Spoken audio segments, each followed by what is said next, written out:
Well, hello everyone. Steve Richard here from ExecVision, co-founder with Kim Gordon, one of our customers. Kim's Senior Manager of Sales Operations with Avalara and coming to us from the woods in Washington State, the other side of the country. Kim, you want to say hi? Hi, hello. Tell them you said you got 2 acres? Yeah, so I live in Kitsap County on 2.5 acres. I love being in the woods. It's wonderful. It's quiet and it kind of away from everybody, which, I like to talk to people, but in this way, not all the time face to face. So this is wonderful. That's great. And what's the coolest wildlife you've seen out there? Bears, actually. The dogs used to get on the roof of cars. There's cougars too, but I haven't seen one of those in years. But we saw a bear and it was it finally moved on, but that was about 3 years ago. Wow, that's neat. I saw my first bear ever a couple of weeks ago. I was at my friend's house in Connecticut, and they don't usually get them, but I think there's something having to relate. Maybe there's more trash or something with residential. Oh, so they're trying to come for food. Yeah, I think they're coming around more regularly. Anyway, the topic of today is how to spot skills gaps in existing sales reports, and this is the third in the series of performance gaps. And what I think what we have not covered so far is using your activities metrics, your objectives metrics, your results metrics as the diagnostic tool to help inform how you can do things like improve call quality, or where you should even be improving call quality at all. So the first thing we're gonna do is we're gonna start with a quick yes/no poll. If you could please, Sam, fire that up. Simple. Do you measure rep conversation quality today? Do you measure rep conversation quality today? And everyone, please do vote. It's real simple. Click a button. Yes, no, and if you say what, then we should definitely talk because you got to know what Yeah. that means. And while they're voting, Kim, what are you doing? What are you seeing there in Avalara? Yeah, so at Avalara, we do measure rep conversation quality. We do it across a larger spectrum. We actually measure it rep to rep, manager to rep, and even some higher level exec and leadership to rep to really make sure that we're getting that cross-functional information, and then we can action it and use some of the different data across different teams as well as within the same team that we're getting the information from. It's a method we see, and everyone please do vote who's out there watching this. It's a method we see in a lot of the analyst firms like the Gartners, formerly Corporate Executive Board, Serious Decisions. They'll try to have a quantitative framework for measuring what was previously viewed as being a qualitative thing. Sometimes people call it soft skills, that kind of thing. So I'm gonna go ahead and end poll, and let's share the results there. About 50-50, about 50-50. So Nobody said what. That's good. that's a good thing. I think before we go any further, we should definitely start and talk about why do we care about quality. And actually, before I have you go and do that, Kim, housekeeping, which I did not do, shame on me, housekeeping, is this is recorded, of course, slides available later as always. And then do a favor, everyone, and instead of, so use the chat, go into the chat. We want to get a little dialogue going here.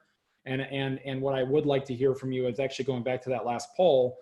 For those of you who are measuring conversation quality, what are you measuring conversation quality on? And what are some of the things that you're seeing in the measurements that you're getting? Get a little dialogue going on what's going on with conversation quality. Sam's going to be facilitating that too. She can ask the questions in a more articulate way. But now, Kim, let's talk about why. Why are we doing this in the first place?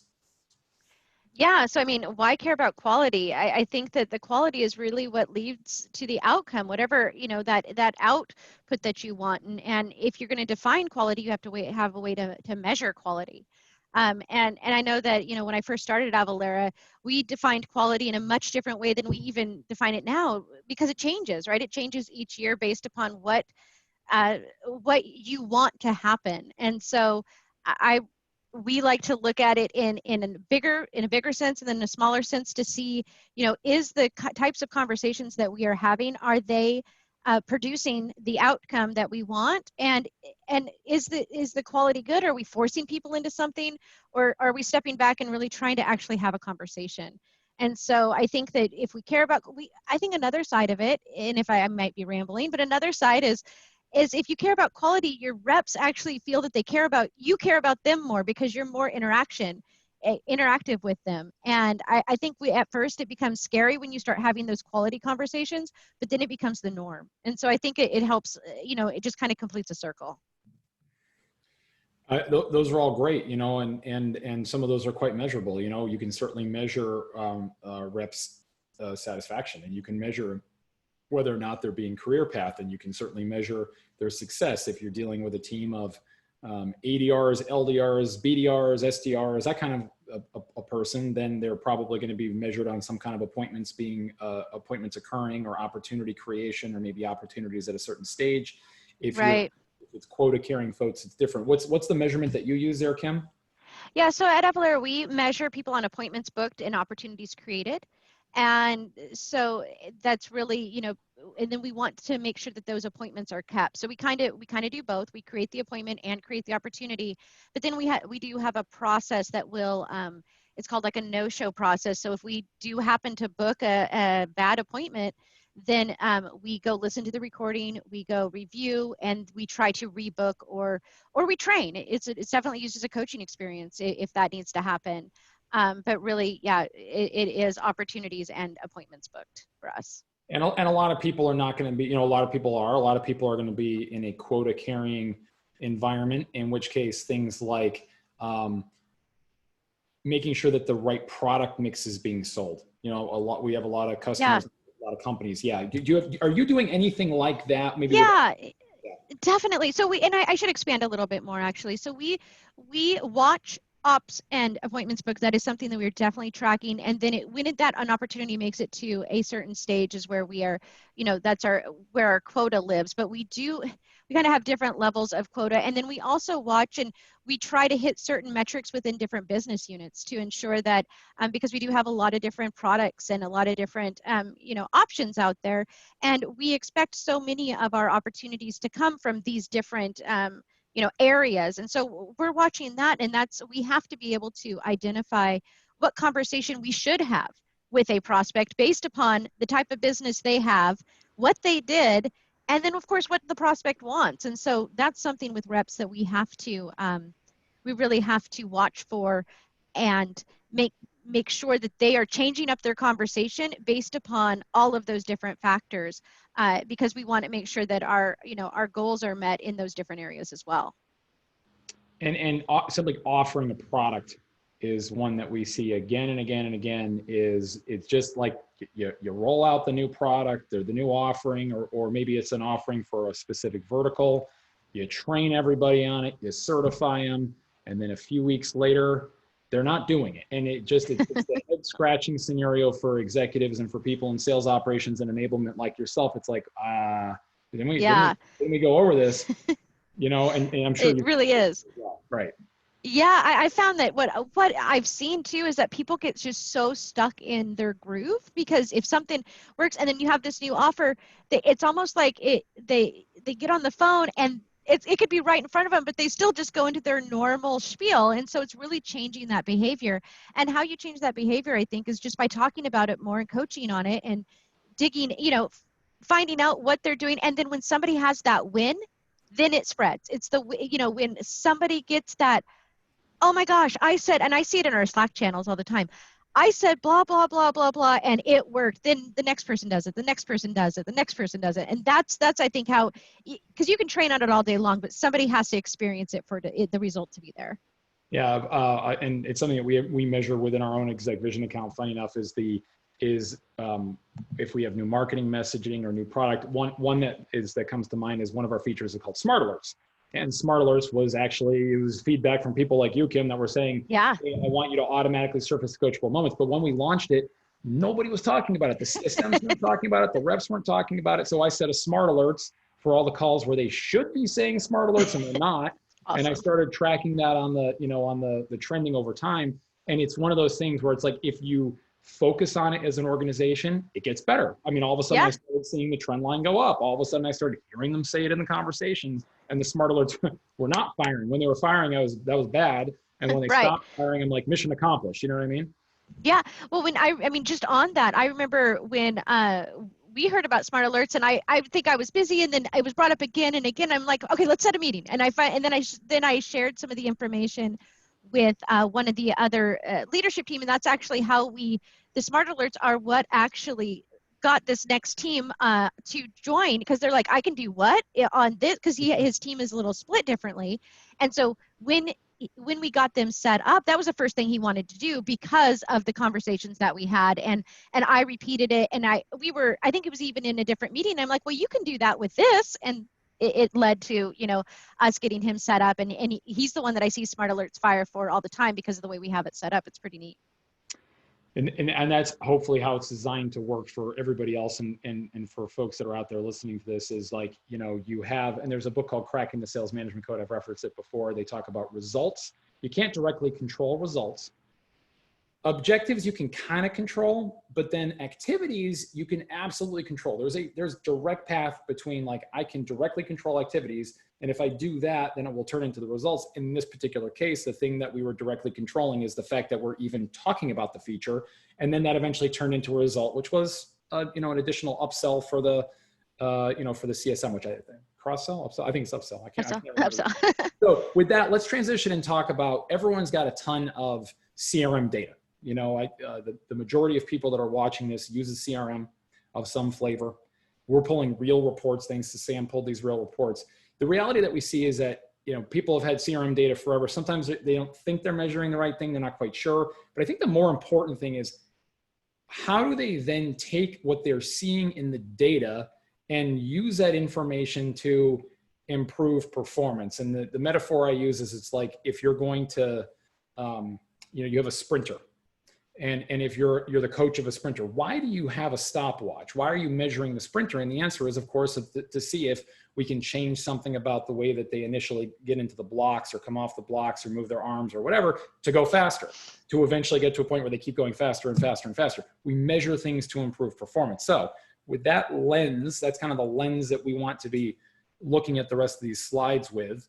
Let's start talking about those activities. And one of the ones for prospecting that we measure is the fact that people are adding net new contacts. So these are people who are not doing lead qualification, they're doing cold outbound prospecting. And what we've seen in our data is there's a great correlation between, you add a lot of contacts, you're going to get a lot of meetings. You don't add a lot of contacts, the list kind of gets stale. You're going after the same people again and again and again. You don't get a lot of meetings. So, what do you notice here? Yeah. I mean, for me, I noticed that we have one person that, added over 100 and one that added 3. So to me, I mean, right away, I would be wondering where, why, what happened in that instance. I mean, that's definitely, it's because you're right. You want to add new people and that's going to generate new meetings, but it's to me, it's also, what are you doing with those new people? Because if you just add them and you send an email, that's not going to be as much as if you're actually trying to engage. And so I think that's a big piece. Going to this one, I love how you said you're looking at this and starting to say, like, why? It's in your mind, you're thinking about the question to ask. Where would you go? Now, I know you're sales ops and enablement, so you don't have direct, rep responsibility. The managers don't report to you, the reps don't report to you. But what would be the next step if you were looking at this data? Who would you go to? What questions would you ask? So the next step, if I was looking at this data, is I would actually go to look at the total data. So new contacts added. Is the person that only added 3, do they already have a huge jump? What were they like? Is the overall total closer to even than just this last week total? Because what you find is people come up with their highs and lows, and they add people, then they don't, then they add, right? Because it's that call email, and that's how it should be. People have to come up with their own pace. And if I did go and look, and the person that had 3 actually was very low, I start to go look at their metrics, and I try to see, okay, are they sending out more emails? Is their conversations longer?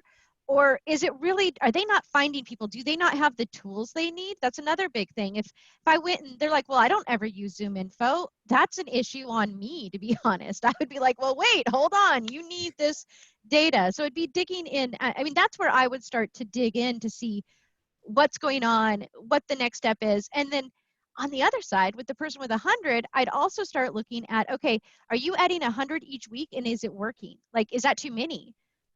Because if you start, one thing we did at Avalara was start to look at call duration. And if somebody's having 100 calls and their call duration is 6 seconds per call, something's wrong. That's so, it's really looking at that balance and what is happening here and there. And then, because what you're going to find too, is that people come up with patterns. There's a pattern to what they do.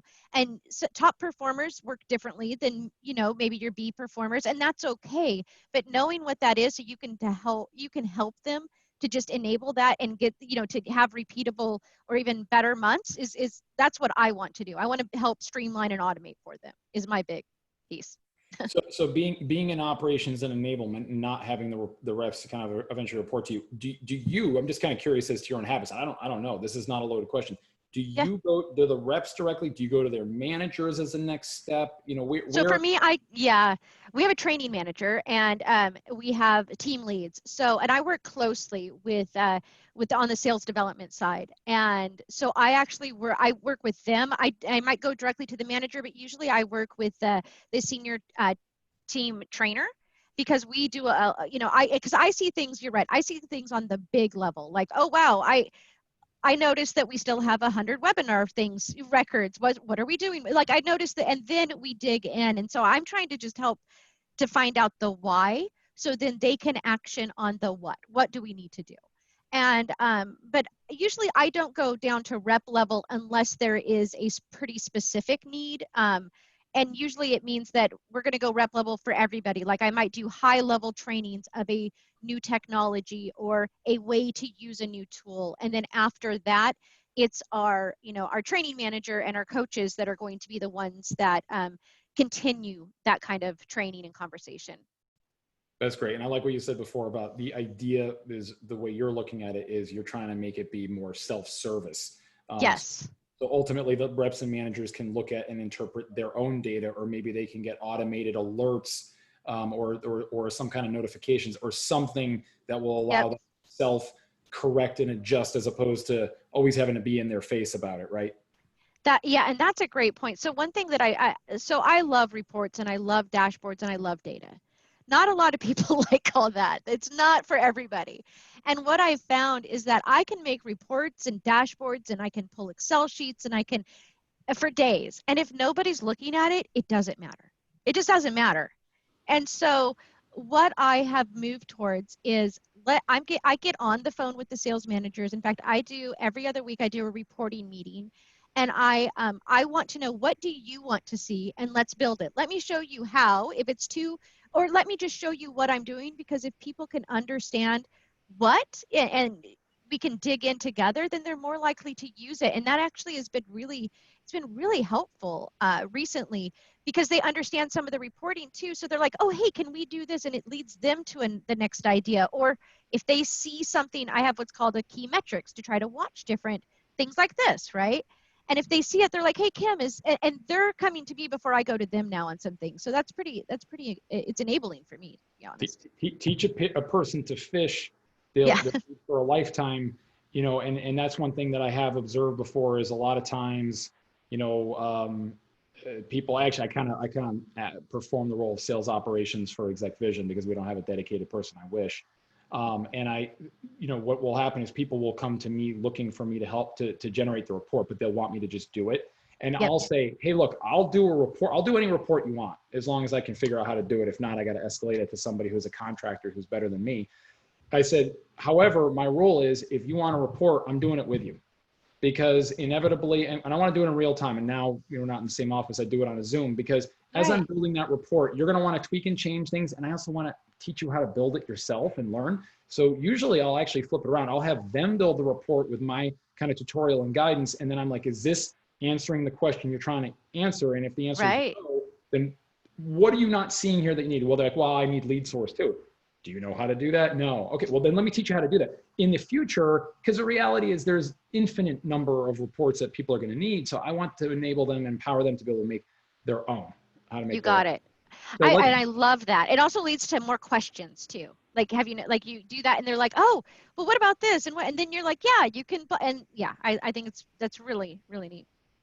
So you look at that last data, and if we're talking about there could be a quality issue in the initial, prospecting, one thing that could be happening here is, like you said, too many new prospects. That could be a bad thing, because it's going to lead to the wrong behaviors. And as a result, what we'd expect is potentially the conversion rate's so low that it actually makes it so their overall result is lower than someone who's adding 30. If you've got this person adding 36 of the right folks and 100 of the wrong folks, the 100 of the wrong folks is going to have a worse overall result in their opportunity creation.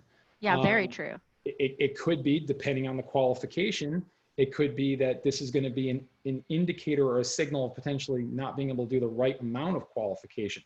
Or it could be that, we have this activity issue, like we said before with the person adding 3, like what are they doing if they're not adding? And if you look at some Right. previous weeks of data, and if you look at the overall gestalt of their work and you're going, this doesn't add up. You know what I mean? Something's like off.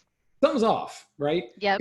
Because do I care if someone hits their results and doesn't hit this metric? I'm okay with that as long as they hit their results and they do it in a legal, ethical way. But in this particular case, if they're not, then we got an issue, right? Right. No, I agree with that. Yeah, we've seen that before too. I mean, and then one thing that we've done in the past is that if somebody is like overly working without the results and somebody else, you have those 3 tiers. If you can get one to train the other in little ways, it actually helps. And I love that camaraderie too, because they'll come up with new ideas together. But it's where I do worry is when you have the person that, there's not the data there, but they're saying that they've tried everything. So trying to get them to be like, well, how do you push that person forward? And I think using different technologies so they can see it, and it's not just you telling them, it helps as well. My mentor again named Tom Snyder taught me people value more what they conclude for themselves than what they're told.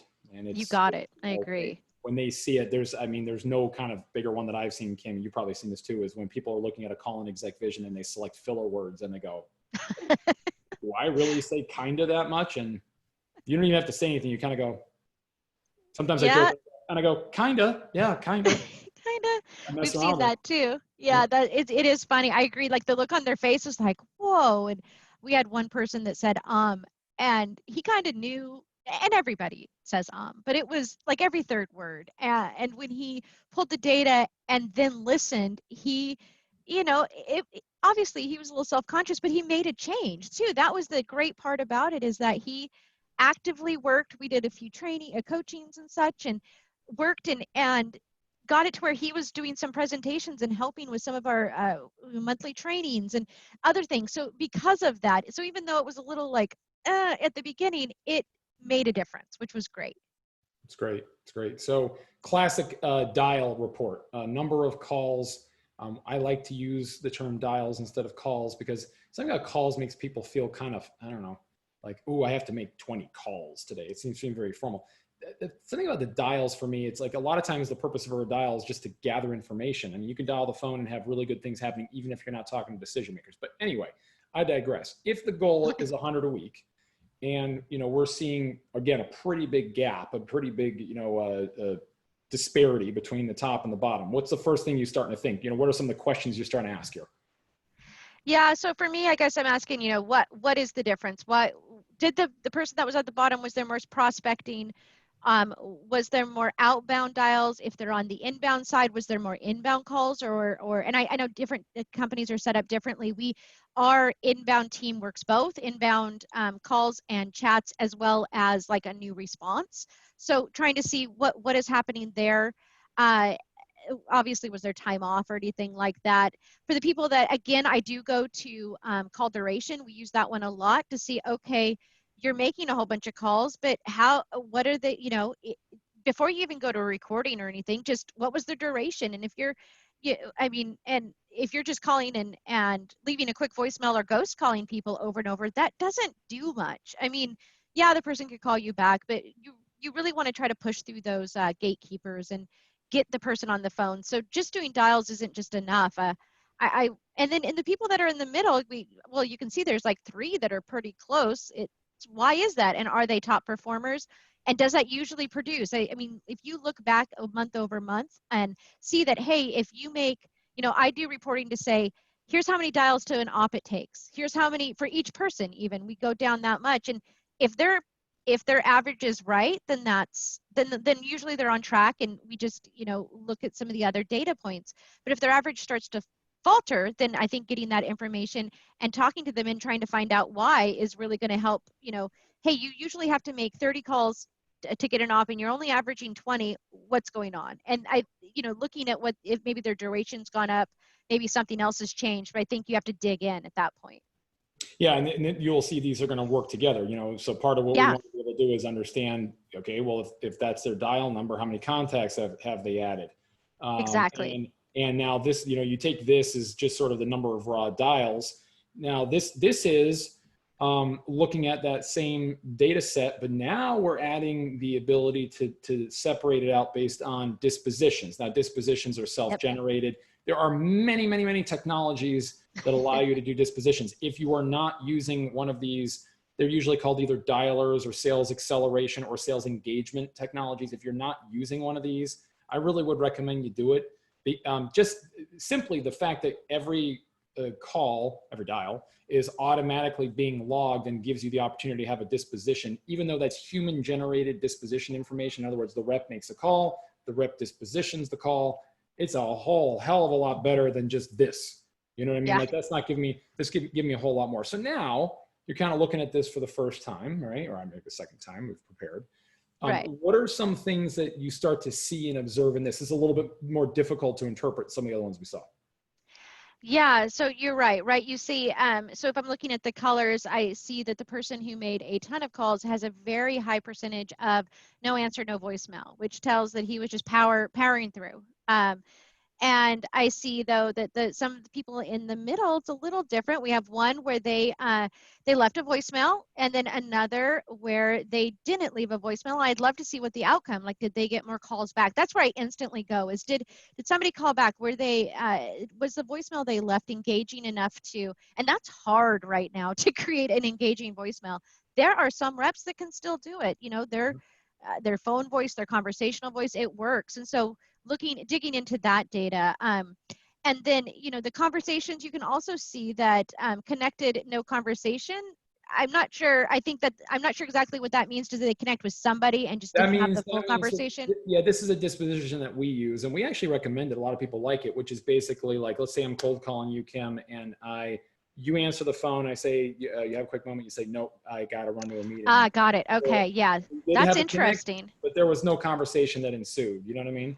Yeah, no, and that is really interesting. You can see the third person in has a pretty high volume of that, so maybe the intro needs to change, right? That would be my There you go. instant thought right there. And then, so convo poor fit, the purple on the second in, there's a pretty big chunk there. Again, they got a good intro, they get them to have the conversation, but they're not able to, you know, push it through. So using dispositions, we actually use dispositions and sentiments in a way that helps. Like we can then narrow down, we can see, okay, I didn't call this person because of this or the engagement, and it does. I mean, just that one right there, combo poor fit. We have one called connected, no tax paying, status quo. That when you see people with that high volume, it means, hey, let's change your conversation. That, I mean, it really does.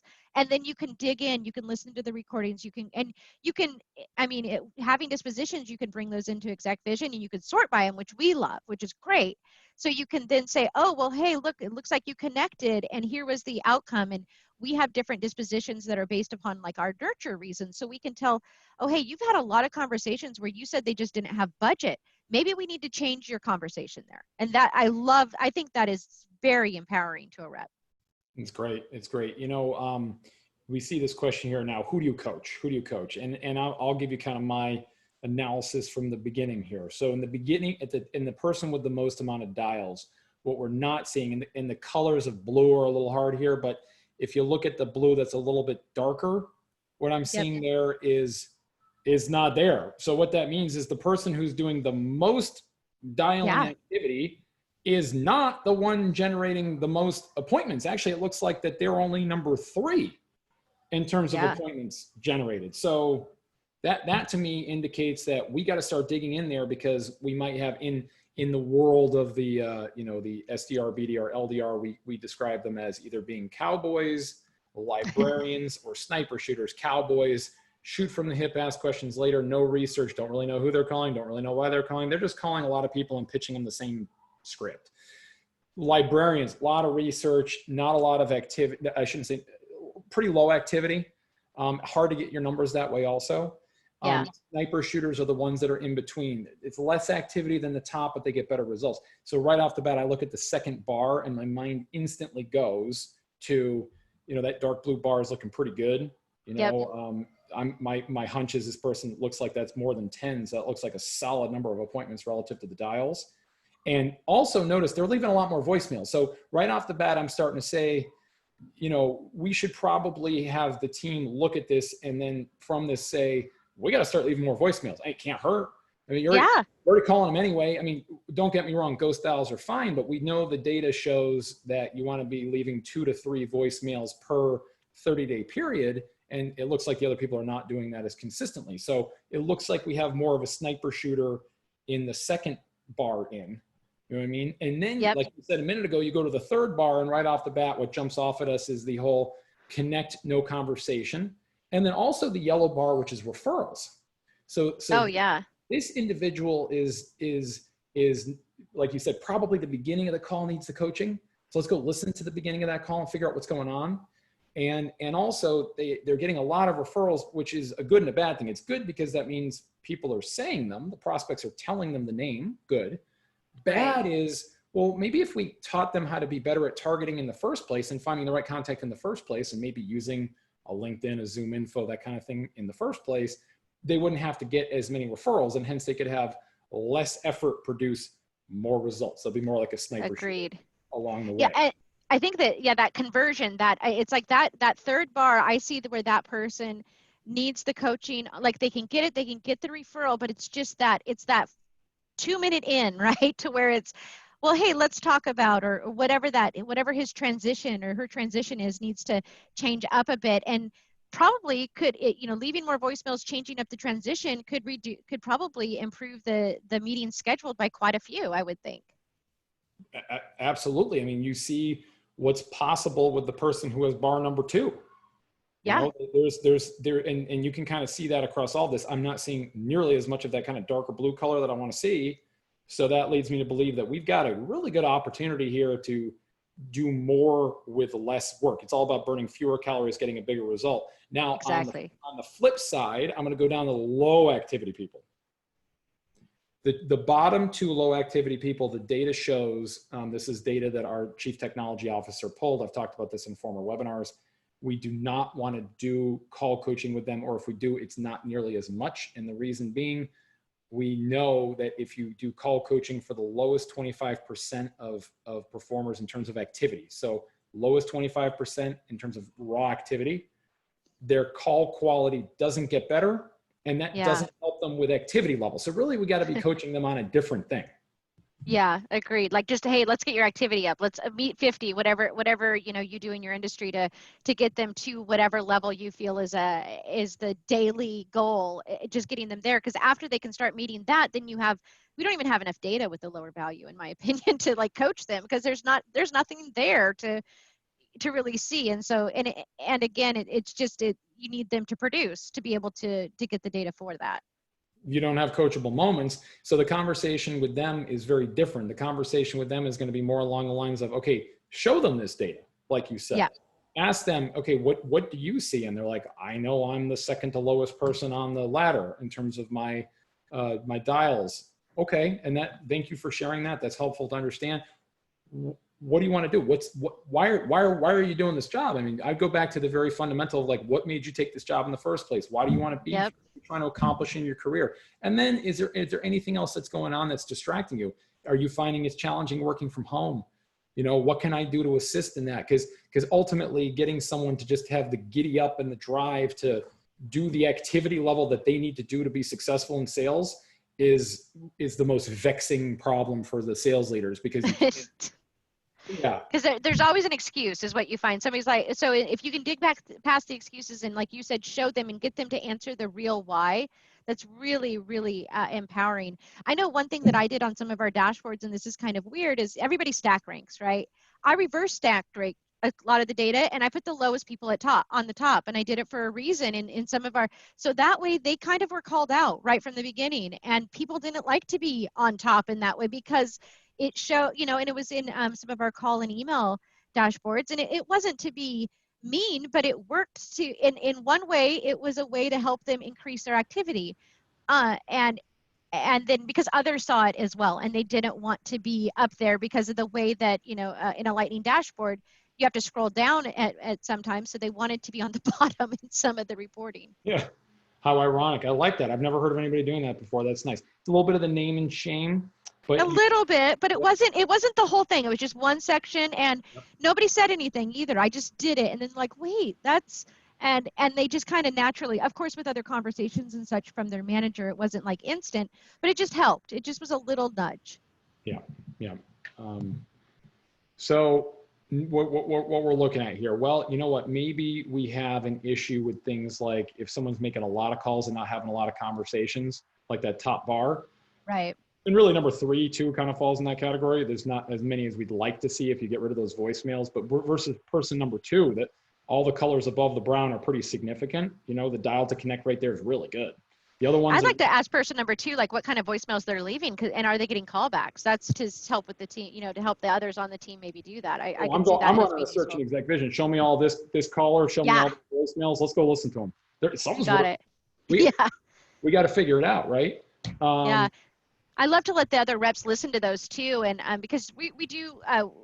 Within ExecVision, we pull in any call that's over 30 seconds, which is awesome. So we get a lot of the left voicemails and such, and because most voicemails are over 30 seconds, and so we can save those as good, you know, voicemails that others could use. And you have to make sure you put your own spin on a voicemail, right? Because it can't sound like a robot, but it is good to have, and we also don't do scripts. We don't say, oh, say this, but it's good to have guides, and that's what we like to use that as. That's great. It's great. So, you know, we're also talking about if someone's got too much, if they're having a lot of gatekeeper conversations, that's okay as long as they're getting information from them. That certainly doesn't matter. And then if they're having trouble getting people on the phone, it could be, we talked about the time that they call. It could be that they're not effective at identifying, finding, and calling mobile numbers, especially in this day and age. And I love this. This data is some of my favorite. I love this data. Love it, love it, love it.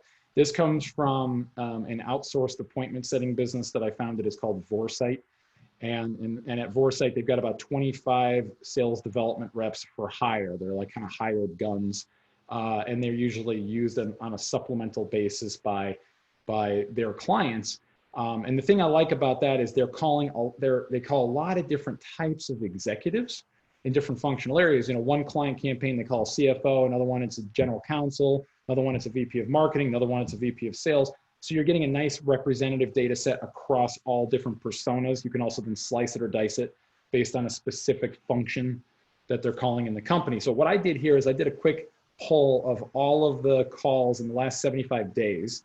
So I'm calling this the post-pandemic period here. This is the pandemic period starting Friday the 13th, the famous Friday the 13th. Oh, goodness. We'll never forget that day, will we? That's the day everything changed.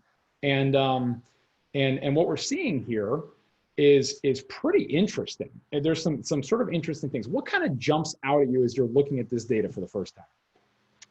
Yeah, so I can see that. So we're looking at time and hourly, Monday through Tuesday. I can see that hourly activity. So I'm trying, like the 90, the red is what of course jumps out at me, right? Yeah. And we're seeing, so 90 on Monday and 81 on Friday. Right, and what that's looking at is 18 is really 6 p.m. So what we're seeing there is on Monday at 6, not a good idea.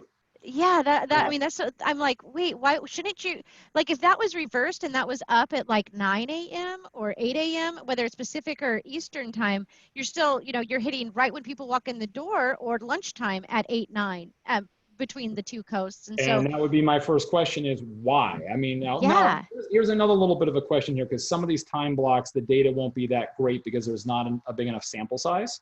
It very well might be that time block, I mean, literally there were 90 dials and we got one connect. So hence it says 90 dials to one connect. It wasn't actually like thousands of dials during that time block. It was only a few. So it might be small sample size, but either way, I'm asking questions like, why would we call someone that late? It just doesn't really make any sense. I totally agree with you on that. Absolutely. I think another thing that's really interesting is there were kind of some preconceived notions in the market. And there's been a lot of research on this, a lot of data. Different companies have come out over the years saying, what are the best times of day and days of week to call? And one of the old prevailing notions that's out there is 4 to 5 p.m. is an optimal time to call.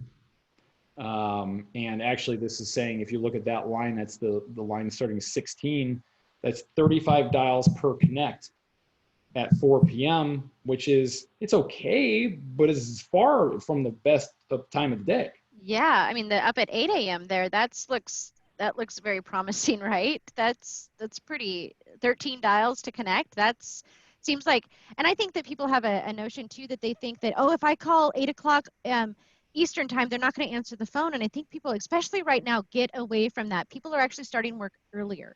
Like Yeah. people are online at 7 o'clock, and I work West Coast hours and East Coast hours because a lot of my team is in Durham, and I can tell you that even the Durham people are on at 4 a.m. Pacific because they're, I'll get Slack messages and whatnot here and there. And that tells you that pick up the phone at 7 o'clock, or 7, 8 o'clock.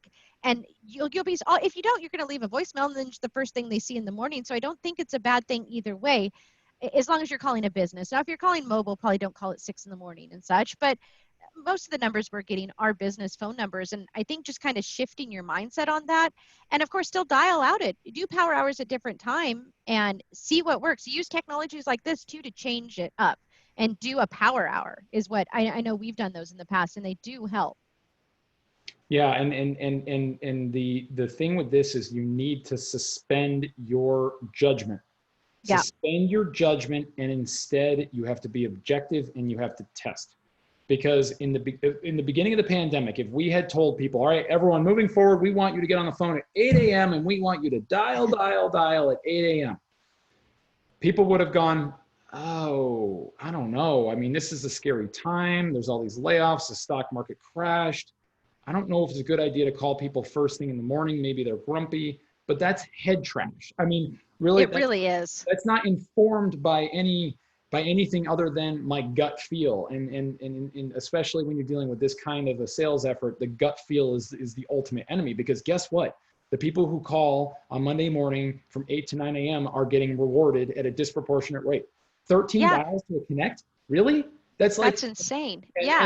And yet, Kim, if you go and look at sales reps in general, what are they doing on Monday morning between 8 and 9 a.m.? Let me ask you, what do you think most salespeople do between 8 and Monday morning? Drinking coffee and looking at their email.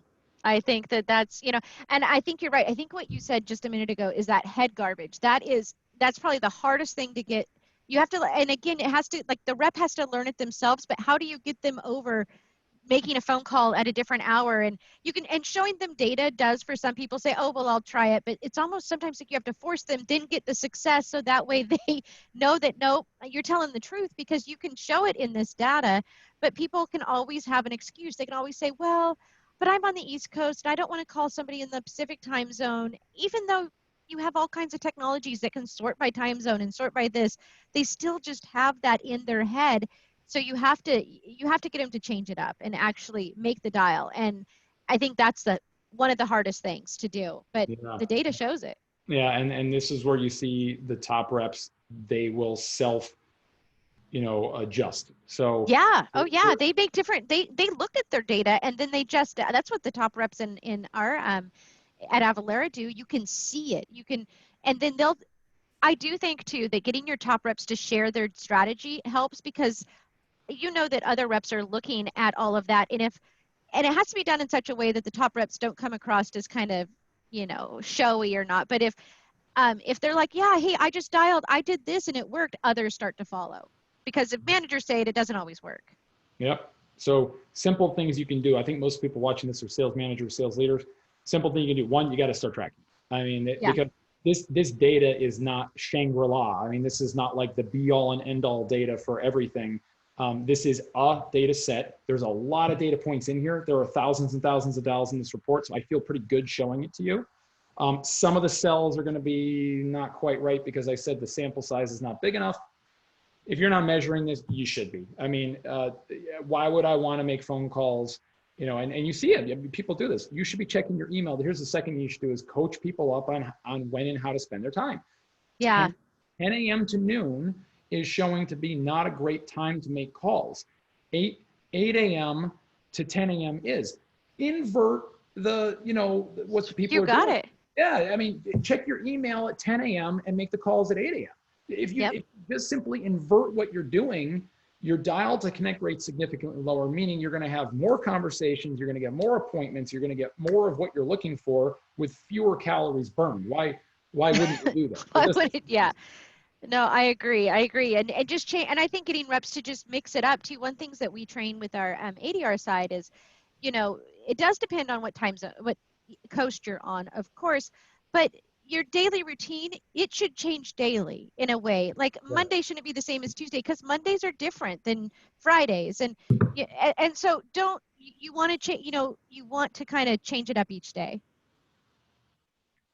Here's conversations. Conversations is sort of an objective. We can kind of directly affect it. We kind of can't. So what we're seeing here is this rep has significantly more conversations. We use a disposition called not a no, not a yes. That's the orange. It's like the, yeah. Right? That one right off the bat jumps out at me. What are you thinking as you're seeing this? Yeah, I see. Well, what's strange is the person that has the most orange, but also has the most blue. So I guess what I'd want to see is in the orange, the why, maybe set up something, look for conversational trends to see, are they mentioning something that's just turning the prospect off, and that's why, because they're scheduling meetings. So what's the difference between the orange and the blue? And then if you can find that, if you can coach on that, then it could, the blue could become just as much as the orange, because they're obviously having conversations, which is domino good. can kind of go either way with the orange. And still, if you look at this, it's 3 out of 14 conversations are turning into appointments. Pretty good batting average. At the same time, well, look at all those oranges. It's like another 8 or 9 more that we could have. Holy cow. I mean, this group could be really lighting it up.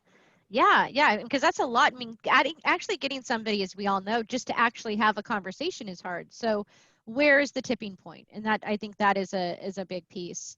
I think also the purple jumps out at me in that second, well, the far one and the second one, because there's a lot of poor fits, right? Why are they not prospecting right? Are they calling the wrong people? What, really what, and then the both of them also have convo referral. So again, what are they not, they're not kind of getting over that hump. They're talking to people, they're getting somebody to talk to them, and they're getting referred, or they're just not, it's not closing it, to an appointment or to a meeting. So that's where I would see coaching there, because, well, that would be interesting. And that's where we also talk about are they talking to the right person? The first person is also doing a much better job at talking to the right people. Yeah. The one here that's just sort of the glaring is the lowest bar of all, where really we have a problem where they're just not having enough conversations.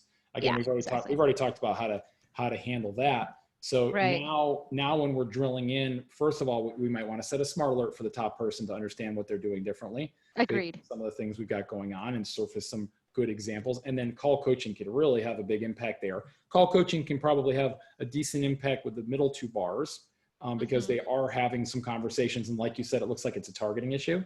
I'd also look at their list to see who they're calling on and why, to understand that. And then we've already talked about what to do with the lower one. And, a big metric here you see called out with the square bullet point is the average call length, average call duration. And you said you're starting to look at that. What do you see from that? Yeah, so we need to look at duration as a whole. So out of all the calls you made, what was the, because it's going to, right, you're going to have ghost calls or voicemails. Then you want to narrow it down. And this is something that we've kind of made a shift recently. So we haven't done it as much as I want to right now, but we're going to, where we can say, okay, so how long is a normal voicemail for you? How long is your normal, and then look at all of the ones we use, dispositions, sentiments, purposes, and say, okay, for all the ones that you say connected op created, how long are your average calls? And is that needed? And what about the ones where you say connected, interested, still working, meaning, so that's kind of our, like not a no, or like a call back later, right? Doesn't want it right now. Yes. Yep. Yeah. And how long are those conversations? Because what we find is for some people, they're actually talking too much.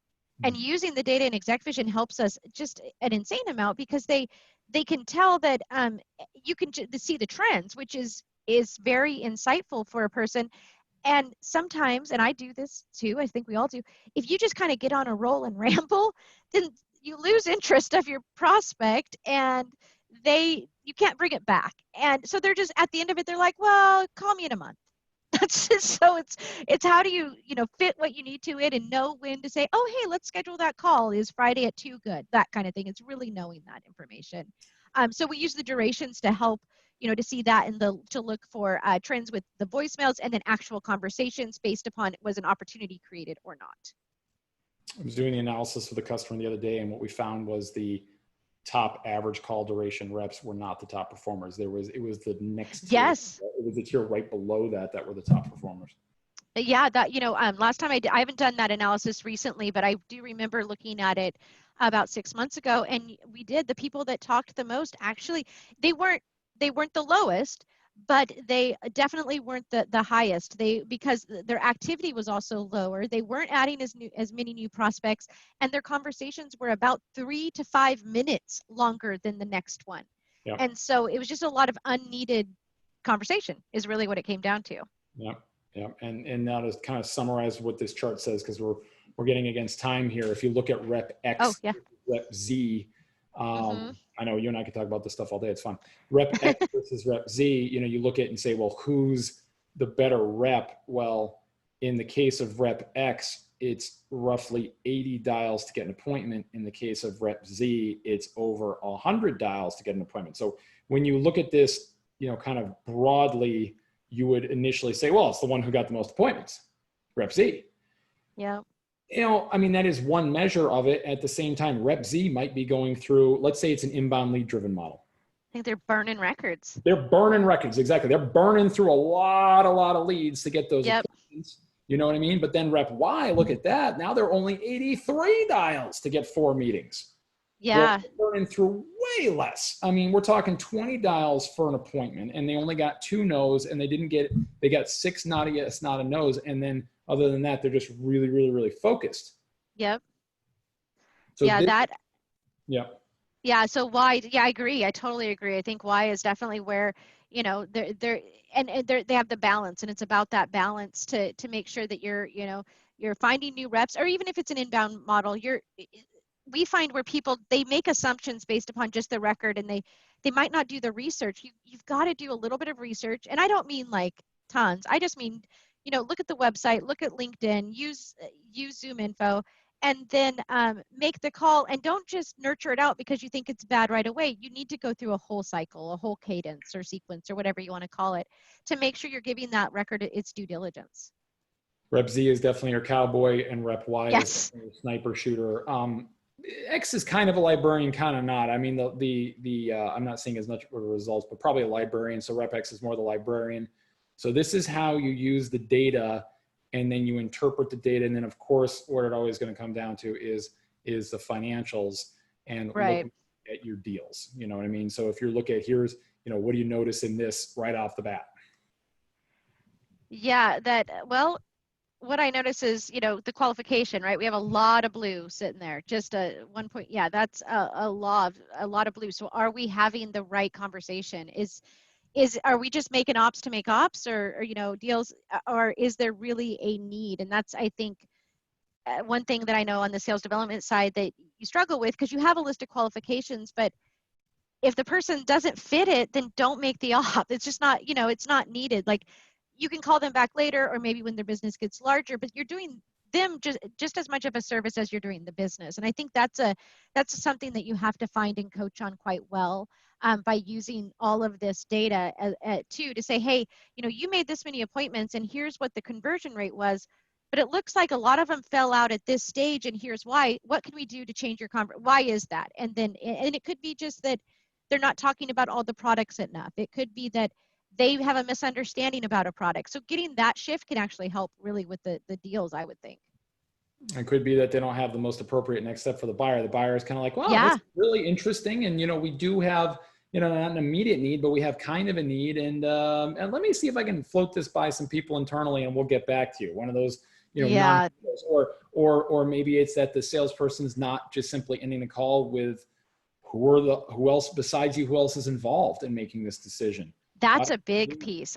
Yeah, we found that is that the SDR or the ADR kinds of sets it up, and they can only go so far, and you don't want them to go into a discovery. So if the salesperson is just relying on only the information the SDR does and doesn't dig to the next level or go through any of their qualifications, then it's just going to die at one. It's just going to, you know, are you interested? Nope. Okay, thanks. Well, that doesn't, you need to ask that, oh, who else should we bring in? And I think that's the sign of a really good salesperson. I know that I talk to vendors all the time. I have new vendors reach out all of the time. And if I get on the phone, and I actually had somebody from a company email me because I needed to move a meeting, and they knew that I look at things and I store it and then I bring it back. They just, because I moved the meeting, they canceled it and said, well, it sounds like you're just not interested right now. I was like, nope, not interested right now. No. I mean, Anyway, but they weren't even connecting the dots in their brain. I mean, again, they're making up their own story. Exactly, that head garbage as you talked about. Yeah. Definitely. Yep. So, and this again helps you think about those, because, for example, if you see that log jam at stage 1, or alternatively, if you see what's going on at stage 4, another thing I look at when I see this is I go, stage 4 as a percentage of stage 1 is actually, fairly good. It's not great, but it's fairly good, which means where are the salespeople probably spending their time? Probably focusing on their very, very late stage opportunities, which is why maybe stage 1 is dying at the vine. So we really got to dig in. That's a good point. On things like we said, decision makers. Are they asking about the decision makers, the decision-making process? Are they using the offers at their disposal? For example, we have a conversation assessment offer. When a company goes through a conversation assessment offer, their probability of buying is very high. Once upon a time, you went through a conversation assessment offer. Guess what? You're a customer. So are they using that? We can measure that. We can then say, show me the calls where they are using that offer that contain conversation assessment versus the ones that don't. How is that trended up or down over time? And then we can go dig in and actually correct those behaviors. And then certainly, obviously, we want to be looking at those against activity, which is another thing. Right. I think people, when you start getting down on the funnel here, Kim, my sense is that they tend to be pretty good about that. They tend to not do as well with the top of the funnel, because at the bottom of the funnel, that's where all the energy of the company is focused. Right. People are engaged. Right. It's really, and I think if you can figure out how to keep your sales rep, obviously you want to do the bottom, but also somehow having some repetitive activity on the top so you can keep your bottom, right? You can keep them flowing in and keeping the stages moving. It's, really important. I think doing re-engagement kind of campaigns, it helps that a lot, or looking at different trends on the opportunities, but you have to, otherwise you don't get, more into the later stages of opportunities. And in this particular case, what this is just screaming is we have one opportunity that's stage 4, but hasn't had any activity against it since March. I mean, that's not possible. That's a breakdown. We need to have alarm bells going off, and we need to get a SWAT team on that dang opportunity and get that thing closed or not closed. But the fact that it's just sitting there fallow and no one's calling them or no one's emailing, or maybe no one's logging their activity. Maybe they are doing it, but no one's logging their activity. Right, which is a big thing. And I know for sales, it's harder. So having any kind of engagement tool that helps with that it's so necessary. Definitely is. Phenomenal. Kim, thank you very much. Everyone, usually we get a little bit of banter and kind of dialogue going back and forth on chat. Just didn't get any today. I don't know, maybe it's because at the end of the quarter, people are sort of half tuned in, half tuned out, or maybe a lot of people are going to watch on demand later on, which does tend to happen. Does anyone have any questions for Kim, for me, anything? Lisa raised a hand. Lisa, if you're going to chat, why don't you go ahead and chat us your question or your comment, please. Thanks for doing that. If you can find out where it is, and maybe what it is the chat's hiding on you. If you look at the 3 dots on the right of the Zoom panel, if you go there and click chat, you should see it. There you are. Will you share the presentation? Yes, absolutely. Absolutely. And everyone, just so you know, I think that to sum it all up, here's how I want to sum it all up. Kim and I brought forward some data that's built, it's more around a sales development, lead development, ADR type of role. And what the data is intended to do is give you enough information on the dashboard so that you can ask the right questions, so that you can then go into the right part of the conversation quality issue and fix it there, if that's where the issue is at all. It's giving you all the information to ask the right questions, using the activity as a diagnostic tool, using the metrics as a diagnostic tool. These are not necessarily the right reports for you. I think that's an important thing to say, is like, don't just go and build all these reports because it's the one you saw in the webinar. You got to look at your own business and ask the questions. Yeah. Is this the right mix? Anything to add on that, Kim? Yeah, I'd say that's a good point, is make sure you're building reports you're going to use, and do like, that's a great point, Steve, because you have to, this is good data for you. My data is a little different because of how I have information in my CRM. And so really building the reports that are going to be, focused, and what you can use and what you can action on is going to be extremely important. And then there's no better way to do that. Certainly go ask a lot of questions. Go Yeah. talk to sales leaders, talk to managers, talk to reps. Funny thing is I find that a lot of reps are actually darn good at this stuff. Most aren't, but some are. And some of them have remarkable dashboards they've built for themselves, and just no one ever asked them, can I see what you got? Yeah, that's a great point. And then use it, and then spread it around. I mean, it could become, something that you share with the team, or make a team dashboard. And it's kind of neat because then you get that interaction with your reps as well. Very good. All right, everyone. So we've diagnosed some skills gaps and how we can kind of look at the activity metrics and the dashboards and reports of what you already have in your CRM, and then use that to go and inform what should we be doing with conversation quality. Where can we double click and drill down in the actual call to then change behavior? And that's, again, what it's all about, is getting the reps better. So with that, we say goodbye. Thank you so much for your time. Thank you. Bye.